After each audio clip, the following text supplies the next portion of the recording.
Hai hai semuanya, ketemu lagi bareng Mihu di sini. Oh iya, kali ini Mihu akan membawakan alur cerita dari film Donghua yang berjudul Battle Through the Heaven. Mihu mengingatkan sekali lagi ya bahwa konten ini full spoiler.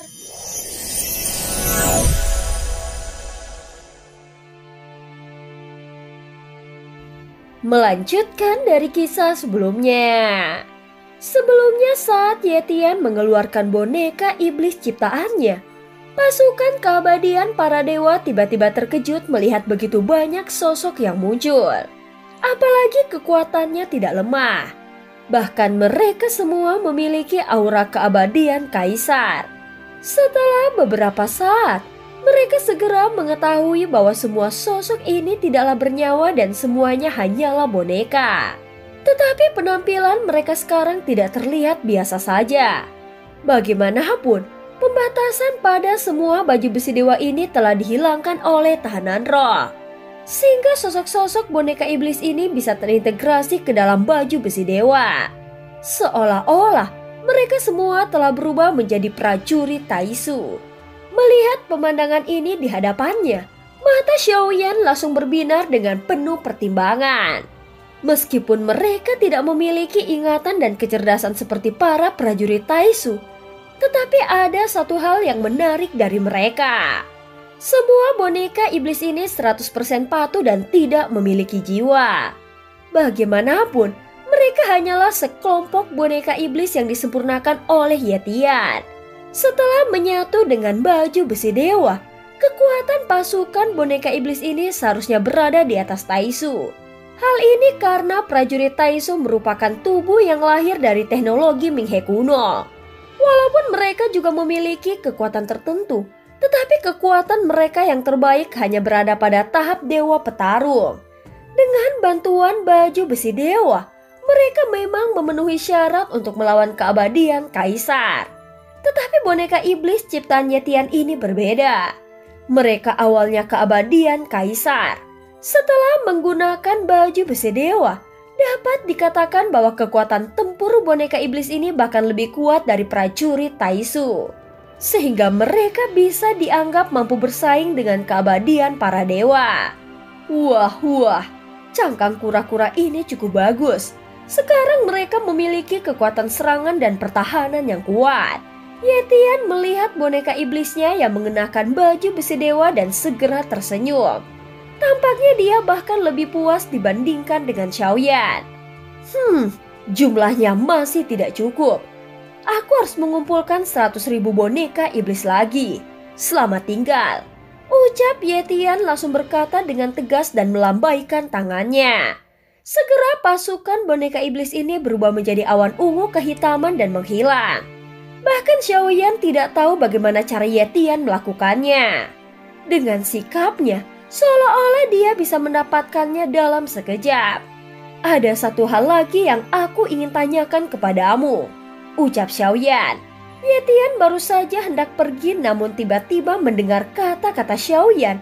Dia langsung berhenti dan memandang Xiaoyan dengan marah. Sungguh mengganggu. Katakanlah dengan cepat, ucap Yetian sama sekali tidak menghormati Xiaoyan. Bagaimanapun, dia tidak pernah takut pada Xiaoyan dan menganggap hubungan mereka hanyalah kerjasama. Aku masih memiliki avatar di sini, sepertinya aku perlu bertanya kepadamu, ucap Xiaoyan berkata sambil tersenyum pahit. Avatar yang dimaksudkannya adalah avatar Zuji yang disegel di peti mati merah. Segera Xiaoyan meletakkan peti mati merah di hadapan Yetian. Dan jelas dia lebih baik dalam hal ini. Enyahlah.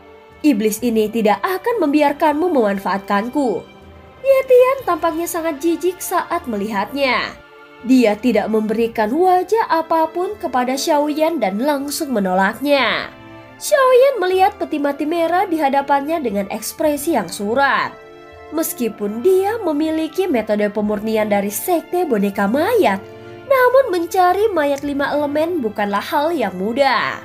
Yetian, aku butuh beberapa boneka iblismu. Setelah melihat ekspresi Yetian, Xiaoyan berkata perlahan, silahkan pilih sendiri. Walaupun Yetian tidak menghormatinya, Namun dia tidak bisa berbuat apa-apa pada Xiaoyan. Jadi Ye Tian hanya bisa mengangkat tangannya dan mengeluarkan boneka iblisnya lagi. Pada saat ini Xiaoyan segera memilih ratusan boneka iblis 5 elemen dengan atribut berbeda. Ini adalah teknik boneka 1000 mayat. Yan Yuan mengatakan pada Xiaoyan bahwa itu hanya bisa disempurnakan dengan mengumpulkan mayat 5 elemen. Saat berikutnya Xiaoyan semakin banyak memilih boneka iblis. Dia mengambil sekitar 1000 boneka iblis. Namun tampaknya dia belum punya niat untuk berhenti.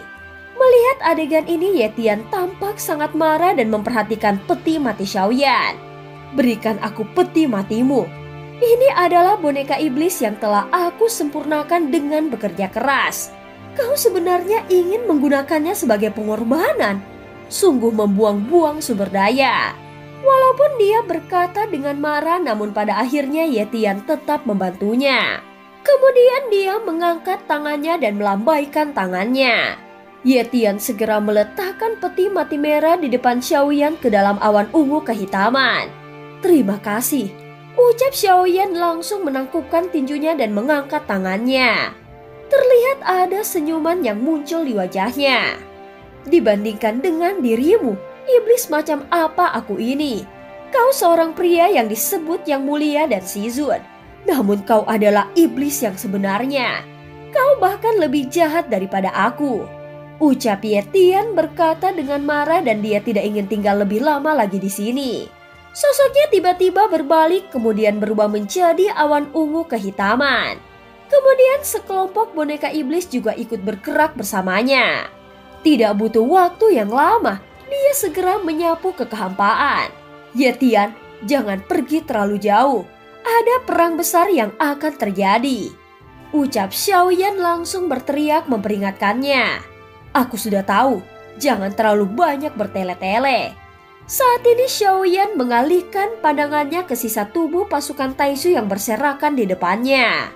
Xiaoyan segera menjentikan jarinya dan nyala api langsung menyebar lalu berubah menjadi lautan api dan membakar segalanya menjadi abu. Saat ini hanya Susi yang belum benar-benar mati. Bagaimanapun, dia adalah makhluk keabadian.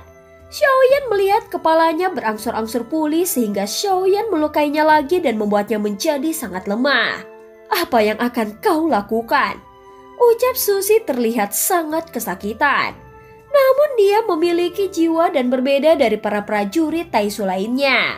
Segera lehernya dicekik oleh Xiaoyan sehingga membuatnya semakin kesakitan dan wajahnya menjadi semakin pucat. Tentu saja aku ingin menggunakan darah dan jiwamu untuk memberikan penghormatan kepada makhluk yang mati di Kampan Laut Barat. Ucap Xiaoyan segera mengeluarkan banyak pil racun dan itu berubah menjadi cairan. Dan dia langsung mengintegrasikannya ke dalam tubuh Susi. Tanpa menunggu waktu yang lama, Xiaoyan mengeluarkan besi panjang dan menggantung tubuh Susi yang membusuk di bahtera. Tidak peduli bagaimana Susi berteriak, Xiaoyan tidak lagi memperhatikannya. Tanpa baju besi dewa, Xiaoyan tidak perlu mengambil tindakan. Lagi pula siapapun di dalam bahtera dapat dengan mudah menekannya. Faktanya sangat mudah bagi Xiaoyan untuk membunuhnya. Tetapi dia ingin komandan Taisu ini merasakan hidup lebih buruk daripada kematian. Menghadapi Taisu, Xiaoyan tidak punya belas kasihan. Tentu saja Xiaoyan tidak bisa membayangkan ketika menghancurkan banyak makhluk hidup di Kampan Laut Barat. Apalagi mereka menggunakan metode yang sangat kejam. Sehingga meninggalkan ketakutan yang mendalam bagi siapapun yang pernah melihatnya. Saat berikutnya, Xiaoyan berteriak pelan dengan satu kata. Puluhan ribu orang kembali ke bahtera. Setelah kata-kata Xiaoyan terdengar, mereka segera berangkat dan meninggalkan tempat ini dengan kejahatan yang penuh. Adapun Susi diseret di luar bahtera. Dan sekarang dia juga menderita racun yang parah. Saat bahtera itu dengan cepat melintasi lautan kehampaan, tubuhnya yang busuk sama sekali tidak dapat disembuhkan. Tubuhnya akan rusak oleh dampak yang terus-menerus, dan tidak ada yang bisa mendengar suara kesakitannya di dalam kehampaan yang luas ini. Di dalam perjalanan ini, Xiaoyan juga memerintahkan untuk terus menghabisi pasukan Taisu yang mereka temui. Xiaoyan sudah tidak terlalu peduli. Sekarang dia hanya mengikuti pengaturan yang dibuat oleh Ratu untuk pergi ke kehampaan Laut Utara. Sementara itu Xin berganti di bahtera pasukan Taisu. Sungguh menarik. Aku ingin melihat siapa yang berani muncul di kehampaan Laut Barat dan memprovokasi untuk memanggil semua komandan Laut Barat. Hal ini terlalu memalukan. Mereka yang berani memprovokasi Taisu harus dikepung dan ditindas sepenuhnya. Pada saat ini di wilayah lautan kehampaan tertentu di kehampaan Laut Barat, ada pasukan Taisu yang ditempatkan di sini dan hanya ada beberapa kapal induk yang terlihat. Namun mereka adalah pasukan terkuat untuk menekan tempat ini.